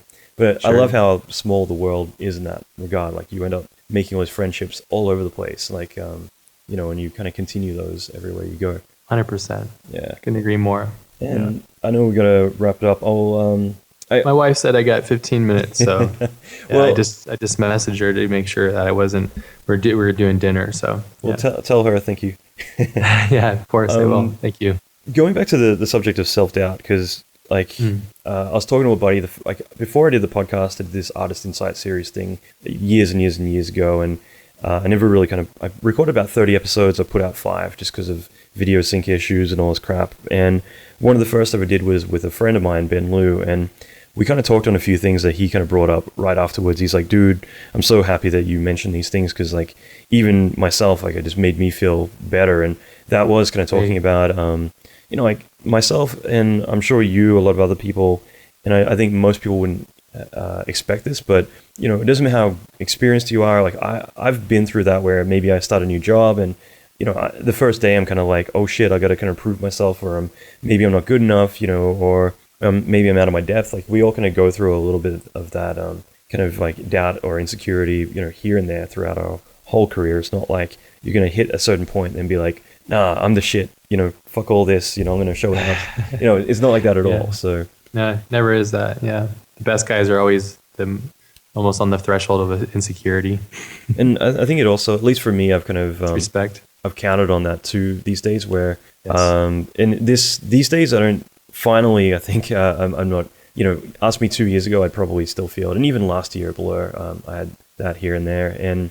But like I think recently I've started to rely on it more as a weapon. Like with other parts of my life, I expect and and kind of count on the fact that I am going to start to freak out a little bit about maybe this is going to fail, like launching the mentorship, like that's going to be a big failure, and it's all going to just come crumbling down. And that makes me focus harder on making sure I'm doing the absolute best I can and over delivering. And I think that it doesn't necessarily need to be seen as a weakness. It means that you're double checking and dotting all the I's and crossing the T's, and making sure that you are like you've got that, you've nailed that the whole time. So I'm babbling right now, but no. But you get what I'm saying. About insecurity and using it as a device. Being insecure right now. No. It's and I think that's to talk about what your friend, and there's a very common theme and a thread that we all share. I think commonly as creatives and as artists,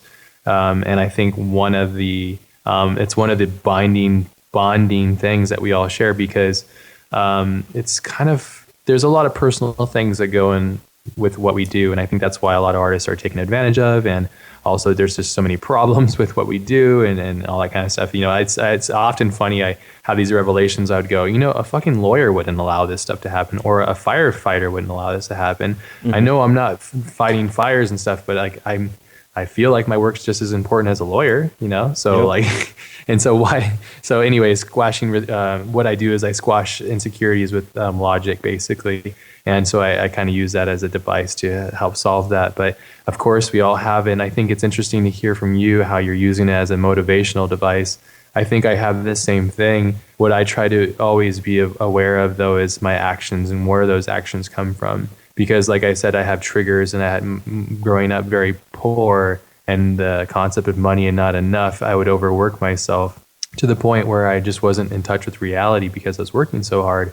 And that was based off of a fear knee-jerk reaction, basically. And so it was kind of an unhealthy reaction to the fact that this is going to be hard, this could fail, and dotting and crossing all my T's and dotting all my I's and stuff like that. So it was just kind of one of those things that I was really aware of. Eventually I got aware of, and it was, I try to make all my decisions based off of a very logical, non-emotional standpoint. And I don't always succeed. Definitely. I have my moments where I act like a total child and, throw fits, or I feel like, very insecure. I get really bad feedback on something that's very dear to me or something that hurts, and I have to get past it, and I have to think. I was reading this one book. It was called The 5 Laws or something like that. I have to remember it. But the principles in which he said there's these rules, and he said in order to find this next high level of consciousness, like you can't take anything personal. Mm-hmm. And his reasons and rationale for the taking things personal actually made a ton of sense, because people's opinions change every second, even beyond that. And also, you aren't necessarily attached to them. It's you, but it's not you. It's completely different. It's an altered space of time, and that begins and ends based on your input. And depending on how prolific you are, you have multiple amounts of input in the universe. Hopefully I'm not losing anybody here, but what it is that you shouldn't take anything personal, because at that point nothing matters, because your own personal happiness is what matters. And what it is if you look for nourishment from the outside world and you're not getting it, you're getting fulfilled by kind of a very bad source of fuel. It can be really great. You take say for example, the boy band Milli Vanilli, for example. They were on top of the world, on all the TV shows and all the interviews, and then the world found out they were a fraud and that they were lip syncing, and then people just clowned on them hard. And the one guy committed suicide because he took things so personally. Sadly, it's really sad to hear that he took his own life because of it. But what I'm saying is that when it's good, it's great. But when it's bad, it's horrible. And so what this book has taught me is that you just shouldn't take anything really all that personal. Allow a little bit in, I think, a little bit here and there. Again, this is how I interpret books. I take advice and I appreciate it, I apply it, and then whatever works, I stick with it and push forward, But that's kind of one thing I would say that kind of helps, is just definitely not taking things personal, and allowing your insecurities to possibly fuel you, but don't let them come from a fear-based knee-jerk reaction. Sit there and analyze your thought, analyze your actions. I think it's really important. When I had Vitali on my podcast, he was just one of those episodes that kind of changed my life, and he actually got me in this whole managing my time and turned me into a prolific beast. Basically, I was able to do I get about 50% more efficiency out of my day. But one of the things that he was talking about was just a matter of managing these things and being prolific and having a design in it and understanding, having self-reflection. And I think it's really important and something that I don't do enough. And I think most people don't do enough because we're so busy, is self-reflection. Sit there and think about your actions and think about where those actions come from and why. Self-analyze and then reflect and build from there. And I think that's something that we're attracted by from Arnold, for example. Yep. He's a very passionate person, but he's a very goal-driven person, and almost into the point where he just kind of focuses on inwards. He goes inside and then he projects out. And he's a prime example of a unicorn. I call him a unicorn because he was this scrawny little boy in a village across the world and came over here and just dominated, utterly dominated. Everything he set out to do, he basically did it, and I think that's pretty interesting. So he did. Whenever I'm on Main Street, I always go past I think one of the first buildings he ever bought, and this is way before he got famous. He was already a millionaire before he got very famous. young too when he was a millionaire. Yeah, it's really inspiring, especially back then. And I'm just curious, do you remember what the name of that book was? Let's see, 5 Laws. I'm gonna look through my audiobooks. I have a huge collection on Audible and on my computer, and I think this one's on my computer. I'm gonna go through it and I'll find it. Cool. Audiobooks. I think it's the 5 Laws, or I'll find it here. I got a ton of Stephen King I got to go through. Nice. I also like nonfiction and stuff as well. I will find it as we're talking. I'll find it. Cool. And just kind of curious, going back to what you're saying before, do you have any examples of where you'll use logic, I guess, to kind of diffuse or, diffuse situations where you are kind of maybe feeling doubt or insecurities about stuff? I get what you're saying, but I think it'd be great to kind of have a practical example of where you might be able to use that to coach yourself into changing it up, Yeah, 100%. Okay, so for me, I have a bit of a temper. When it probably doesn't sound like it because my temper is very contained. It's not like I go fucking screaming and yelling and punching shit. You're just really passionate. I'm very passionate, and the thing is, I try to be cautious of painting temperament with passion, though, because they're two different things. Mm-hmm. So one example is when I do, let's say something comes in and I've explained it to somebody, but they're not getting it, and I have to explain it again, rather than having the same reaction I've had since I was a child, which is like, what the fuck? Why don't you get it? And acting like a child, which is lacking emotional maturity and integrity, and realizing that that's actually countering my efforts. I use logic basically because my logic mind says, okay, what I'm trying to do now is get them to understand what I am doing. They obviously don't, so therefore they need me to explain it in a different way. Mm-hmm. And then instead of going off and freaking out or something, I'll go into logic and I'll think, okay, what I should do is approach this from a different angle and maybe ask for feedback from them and ask them what it is that they're not understanding and have some sort of dialogue with them so that it makes sense from them. And then I have a good example from back and forth. And that's not the best example because I'm trying to figure out, like, I'm trying to find one that's like a prime example of using logic, but it's kind of hard to be put on the spot like that. No, definitely. I think, well, I'm just thinking, I'm trying to think of anything like recent. And, I think I also, like, when I work with my students and stuff, I'm constantly using logic to get them to see, Anthony Jones has been teaching me how to teach, basically. He's really great at it. And he was telling me, a way of using logic to help the student or whoever we're working with understand their potential. Because a lot of times people say, I didn't have time. And okay, all right, I understand. I got to be empathetic, but then I want to understand, why don't you have time? And then I'll say, can you tell me your day? Mm-hmm. And if there's anybody that's busy, it's me. I know. And I know that I can do many things. And it's just, so when people say they're busy, I'm like, okay, I want to hear your day. And then I go, oh, okay, see, there's a 3-hour pocket of time right there. Yep. You don't need to sleep 10 hours, take 2 hours off that. And you have that. And then you have an hour break in between lunch, and then there you go. So you have 3 hours right there, and that's all I'm asking. And then I get them to I'm using logic basically to construct a story and then make it work and have them see the potential in which they're, So anytime I think when I have a very fast or knee-jerk reaction, I try to push the logic button and go, okay, hold on, let's use logic here. Why am I feeling emotionally unstable? Okay, this is why. Okay, now how do I counter this? How do I get them to understand it? Because at the end of the day, I'm goal-oriented. I'm trying to execute that goal. That's exactly it. Yeah. And understanding that I am actually the person that gets in the way of it. I believe I remember Bruce Lee saying something about, I think it was him. He said that you're the one person that gets in the way, of your own success. The only person in the way of your success is your own self. So don't beat yourself. Don't let yourself get in the way of that. Yeah. No, that's exactly right. And that's just it. Like, anytime there's situations where you are going to, whatever the situation is, if you start to address it and make it, consciously look at the situation, you're able to then be like, okay, now I see what it is. Now it doesn't have any power over me. And that's just such a really personify it. Exactly. Yeah, exactly. There's the War of Art, or the Art of War, or the War of Art. I think it's the War of Art. You're talking about Shang Tsung? Art of War? No, the War of Art Shang Tsung, is... fuck. No, Jesus, God. I just say Shang Tsung. I'm thinking Mortal Kombat all of a sudden. God, what the hell's wrong with me? No, it's I can't remember the author's name, but he personifies procrastination in his book, and he does a really beautiful job of painting that reality.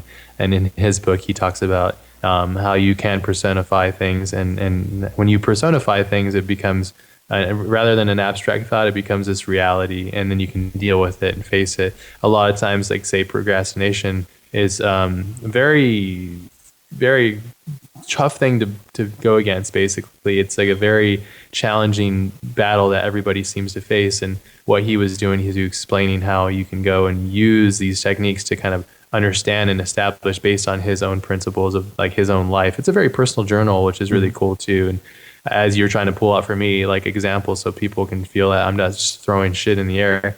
I was looking for the book. It's called The Fifth Agreement. The Fifth Agreement. It's really good. I only got halfway through it, but it has a little bit of the Deepak Chopra stuff and a little bit, and the air kind of stuff. But at the same time, if you can grasp some of the high level concepts, it really is like great ingredients basically to, add into your flow of just like being prolific. So that's great. That's really cool. There's actually a book can't remember the name of it, but it's a book on evolution. And by the way, I can't believe I said Ching Sung, not Sun Tzu. But anyway, but there's a book which talks about like, it didn't really mention this, but it's something I kind of took and ran with, but just about our brains and how we're constructed. So I forget what, we've got our frontal cortex, then I always forget the one in the middle right now, which medulla oblongata, and then, we've got our reptile brain, which is our base brain. It's more the fight or flight. And this is just something like I've had these conversations with friends. Like one of my friends went through a breakup recently, and whenever he get on the phone, he just instantly with the ex, it would just be fights and screaming and all that kind of stuff. And I think for me, like it's me at least understanding that reptile brain, it just wants to either kill something or just it doesn't process information, it just reacts. And just reading that, it made my life just completely change. Just understanding that, because it meant like one thing I'll do with people just sometimes to fuck with them is just say like, hey, there's something, I've got to talk to you about that's really important or whatever. But like the longer you hold it, the more agitated and the more freaked out and the more they internalize themselves and start to worry about everything and freak out. And like, that's like the worst thing to do, especially to like a girlfriend or boyfriend, is to be like, there's this thing I got to tell you. And it's like,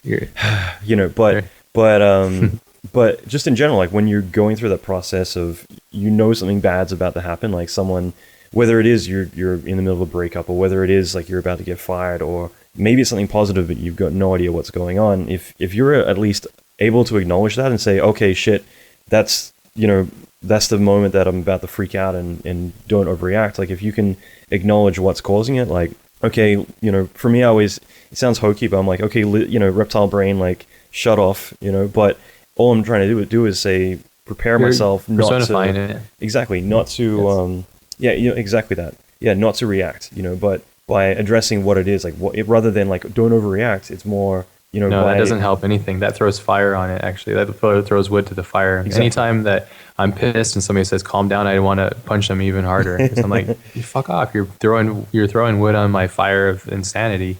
But no, absolutely that. And using that technique and using that technique in a way where you're explaining that, you're personifying that experience. And what you're doing is your mind is able to see it as an object, just as you would see, a car coming to hit you. You actually see, oh, this is fucking, my lizard brain's about to hit me here. And I can see it and observe it and acknowledge it. And also it's been called the monkey mind and all that kind of stuff too. It's like, like Buddha talks about that quite a bit. And there's a lot of interesting philosophies and it all stems from evolution, and it stems from how we survived. It's that the irony is that we're growing so fast and we're evolving so fast that we have this weird world which we live in now, which has these constructs and confines that are completely opposite to what was keeping us alive prior. We've grown so fast that we haven't, and you can see it, there's so much violence that this doesn't need to happen. It's just, there's no fucking need for violence. There's no need for people to be so shitty. There really isn't. And that all is just people with a knee-jerk reaction,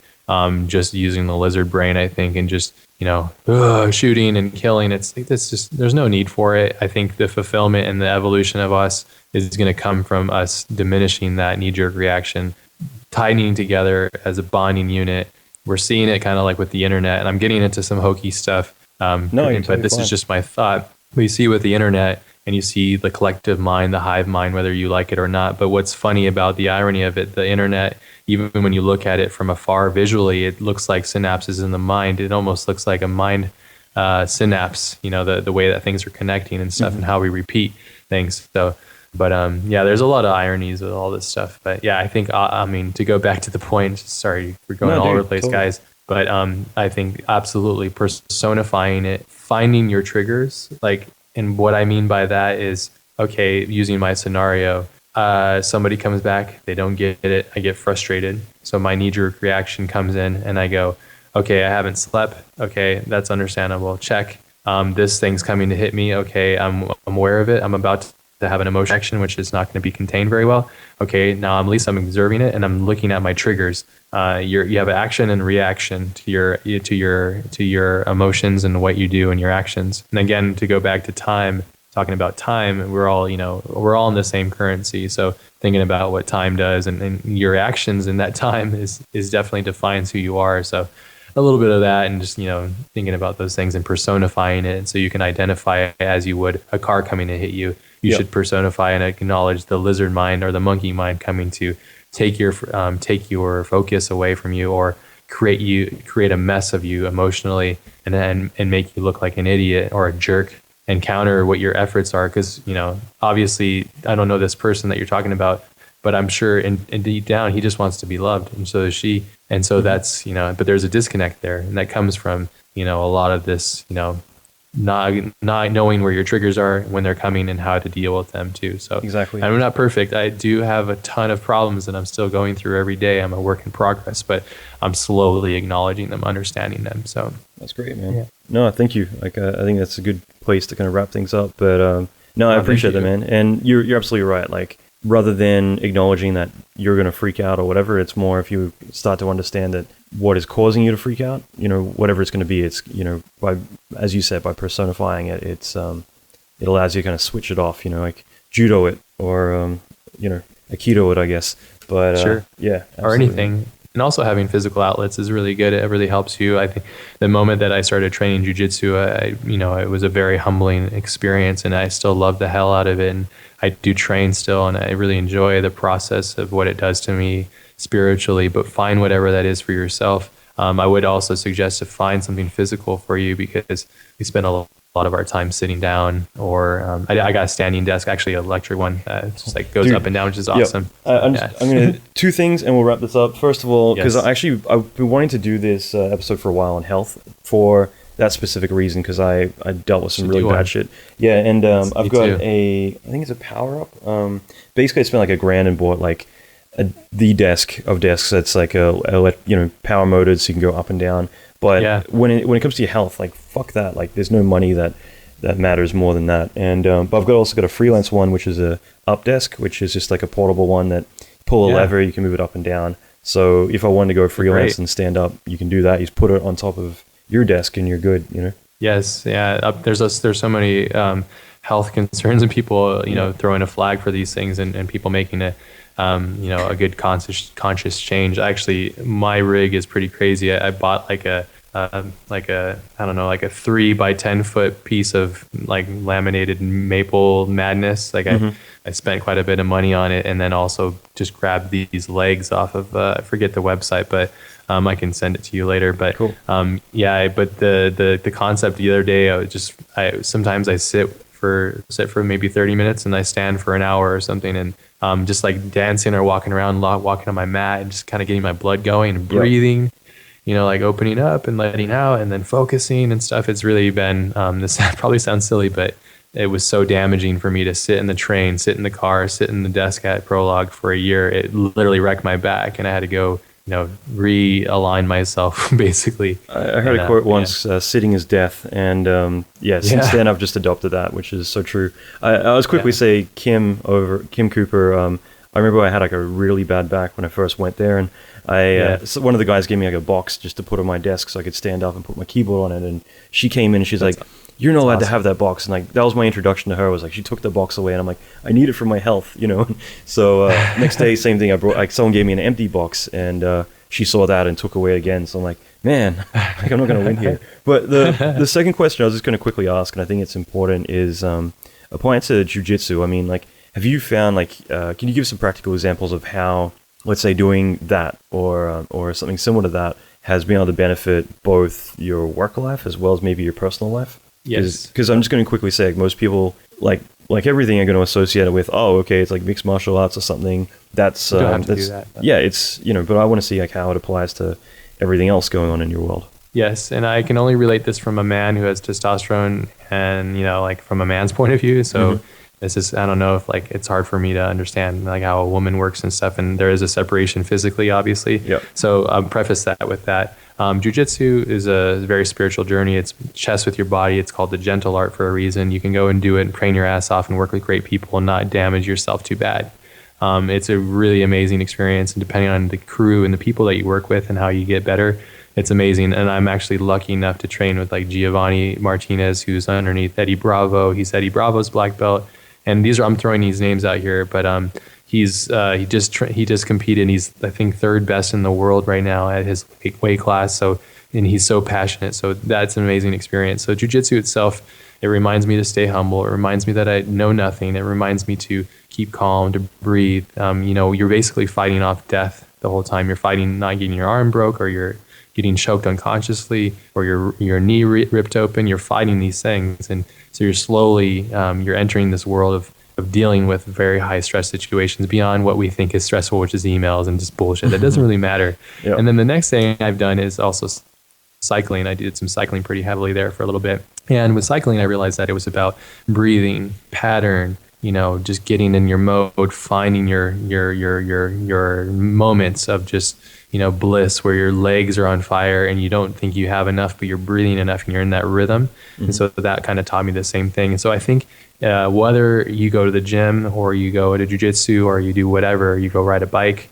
or you just walk around your house, as long as you're doing something physical, you're going to be better than not doing physical things. And there's this really amazing podcast from Joe Rogan. He's one of my favorites. He actually inspired me in the podcast too. He's an amazing communicator, but he did this really amazing interview with this prolific dude called Wim Hof. I don't know if you've seen it, but yeah, fuck. It's funny how many times his name's... Yeah, that guy is amazing. He's so inspirational. Yes. But yeah, I'm going to have to post links to all this stuff. But yeah, I haven't heard Joe Rogan's, but someone else recommended that exact episode too. But he's got one with Tim Ferriss, which was really cool. And Tim Ferriss is another example, and he's doing his show as well, and it's really rad. And it's but there's an uprise of interesting minds coming about and stuff. But I would suggest anybody that's interested in it, because it reminds me how powerful breathing, just the core aspect of focus and breathing, how powerful that is, and done right. I think Wim Hof has a crash course on his website. You can just try out a few things, and you can get physically exhausted from breathing, from working your diaphragm and everything. It's intense. So that sounds great, man. We got to do another one. I don't care. I'm going to selfishly steal your time sometime. We'll do it, man. Just hit me up. We'll do it, and we'll make it happen. I want to thank you personally for doing what you're doing and putting out all this great, goodness out to the universe. And I know it comes back to you in tenfold. And I know how you. I hope it is, at least. And so I appreciate that, and also taking an interest in what it is that I do. And I'm looking forward to the next one, and thank you to everybody that listened to this, and I hope that we even help inspire you or silence some of your doubt, or help you personify some of your fears, and that way you can overcome any of these battles that you have. Because what's the point in letting yourself be a prisoner of your own mind? Mm-hmm. You're born on this planet with the most brilliant, amazing thing that ever has existed, is your own consciousness and your mind. And the last thing you should do is box it up and throw, and put it in a box. Basically, it's horrible. And so many people do it, and it's an epidemic. And I try to do my best to, escape that reality that people seem to put around them. So, but thank you so much. I really appreciate it, and hope you guys enjoy it. So. Dude, this has been great. Thank you. But have a good night, man. Spend some time with your family, and I'll talk to you soon. Okay. Thank you, brother. I appreciate it. Have a good night. Cool. So I really hope you enjoyed that. I really love talking to Ash. He's just a cool guy who has so much great insight, and it was just a lot of fun to do. And Ash, if you're listening, like I said, I'm going to follow up and hopefully do another one, and maybe we can kind of structure it a little bit more and talk about a lot of stuff that I wanted to personally pick your brain about. But I'll leave it there. And like I said, if you want to sign up and be part of this mentorship, this will be a year-long mentorship with me.